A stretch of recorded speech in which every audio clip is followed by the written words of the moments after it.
You can feel it the moment the rules change, but they keep sounding reasonable. Hey, welcome.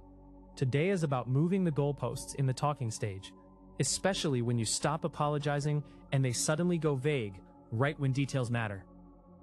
You'll learn the few high-impact moves they use to stay the rule setter, and the clean counters that keep you emotionally safe.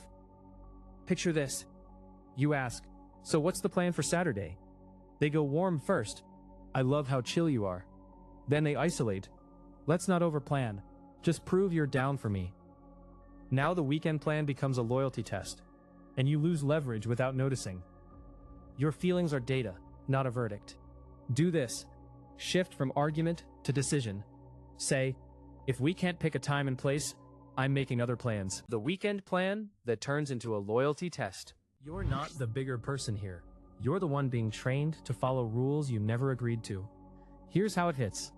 You're in the talking stage, soft-launched on their stories, and you stop apologizing for wanting basic clarity. You ask, "So what's the plan for Saturday? Time and place?" They go warm first. "I love that you're so mature about this." Then they get vague right when details matter. "We'll just see. Don't make it a thing." Now the weekend plan quietly turns into a loyalty test. If you ask again, you're pressuring. If you don't, you're not prioritizing them. They keep information vague on purpose because it makes them the rule setter and makes you the rule follower, and you lose leverage without noticing. Your feelings are data, not a verdict. That tightness in your chest is fear of conflict, trying to buy peace with your emotional safety. So say, "I'm not arguing. If there isn't a clear plan by 6, I'm making my own." Warmth, then distance to reset the rules. Your job isn't to keep the peace. Your job is to keep your emotional safety. When they move the goalposts, they'll do it with a compliment first, so it feels unreasonable for you to push back. You stop apologizing, and suddenly the weekend plan gets complicated. Thursday night, they text, "You're honestly so easy to be with, not like other people." Then you ask for the detail that matters. "Cool. What time are we meeting on Saturday, and where?" And they go vague right on cue. "Let's not make it a whole thing. We'll figure it out. Just be chill." Then comes the isolate move. They don't say, "I'm not committing." They create distance and make you chase it. They leave you on red for hours, then pop back in with warmth. "Hey, sorry, busy day. You're amazing. I just don't love how intense you get about plans." That's praise, then isolation. And notice the tone policing. They ignore the point and attack how you asked. Now you're defending your delivery instead of getting clarity. Fear of conflict kicks in, and you start smoothing it over. You offer options. You over-explain.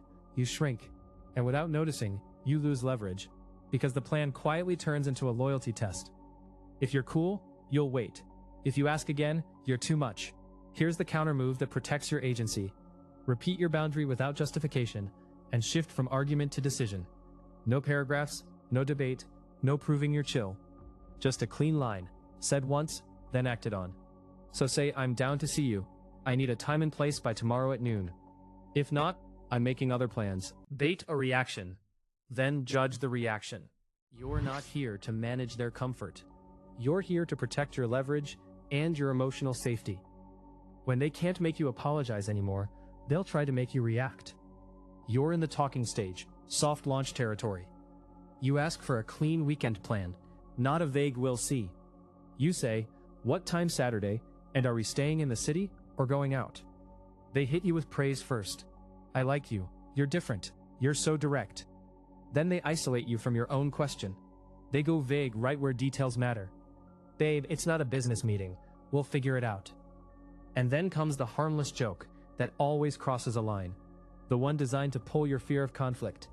They smirk and say, "Wow, relax. Don't be that person. You're doing the most." If you bite, you lose leverage without noticing, because now you're defending your tone, instead of deciding if this weekend works for you. Watch how the goalposts move while they sound reasonable. A minute ago, the standard was communicate. Now the standard is be chill, and be chill means accept a loyalty test. They'll add urgency out of nowhere to trap you. "If you trust me, you'll just roll with it. I'm not doing a schedule. So are you coming or not?" Your feelings right here are data, not a verdict. The tight chest isn't you being dramatic. It's your system clocking. Information is being kept vague on purpose. The counter move is tone refusal. Shift from argument to decision. No explanations, no proving you're calm. You say, evenly, I'm not debating my tone, I'm asking for the plan. What time's Saturday, and what are we doing? If they stay vague, you decide. Cool, without details, I'm making other plans. Do this, repeat the specific request once, then act on the answer you get. Make you negotiate against yourself. You're not the bigger person here. You're the person who decides. The moment you stop apologizing, they stop giving details, and suddenly, you're negotiating against yourself. It looks like this. They text, "You've been so chill lately, I really like that." Then they isolate. Let's keep it low-key, just you and me. You ask a simple detail. Cool, what time Saturday? They go vague right when it matters. I don't know yet, we'll see, don't make it a thing. You don't argue. You say, I'm not making it a thing, I'm choosing my weekend. What time? Now the deny, deflect, demand sequence hits. Deny, I never said we had to lock it in. Deflect, you're kind of intense about plans. Demand, just trust me.